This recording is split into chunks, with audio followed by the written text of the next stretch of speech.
کبھی کبھی انسان بہت بے بس ہو جاتا ہے، چاہ کر بھی اسے خاموش رہنا پڑتا ہے۔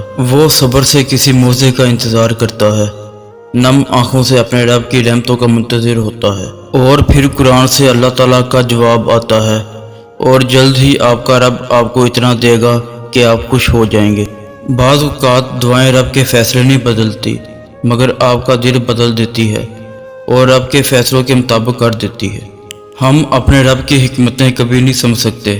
وہ آزماتا ہے اور آخری حد تک لے جاتا ہے، اور پھر ایک دم سے کچھ ایسا کر دیتا ہے کہ تمام زخم ایک ساتھ بھر جاتے ہیں، یاد ہی نہیں رہتا کہ تکلیف کیا تھی۔ سارا قرآن مجید ایک دعا ہے، تو دعا ہوپ امید ہوتی ہے، ہر چیز کے لیے دعا ہے، تو اس کا مطلب کہ اللہ پاک ہر مشکل وقت میں بھی ہمیں امید دے رہا ہے کہ ہم کبھی نا امید نہ ہوں۔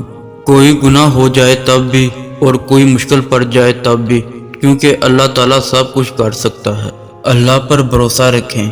آپ کی آنسوؤں سے بھیگی ہوئی کوئی بھی رات اور تکلیف میں گزرا ہوا کوئی بھی دن کبھی رہے گا نہیں جاتا، کیونکہ زندگی کا ہر آسان اور تکلیف دہ لمحہ اللہ سبحانہ تعالیٰ کے کسی عظیم منصوبے کا حصہ ہوتا ہے، جو کبھی تو جلدی سمجھ میں آ جاتا ہے اور کبھی ہمیں انتظار کرنا پڑتا ہے۔ اللہ پاک فرماتا ہے، میری رضا پر چلو، میں تمہیں وہ بھی دوں گا جو تیرا نہیں ہے۔ یاد رکھیں، جس کا توکل اللہ پر مکمل ہے، اس کے مسئلے چھوٹے ہو جاتے ہیں۔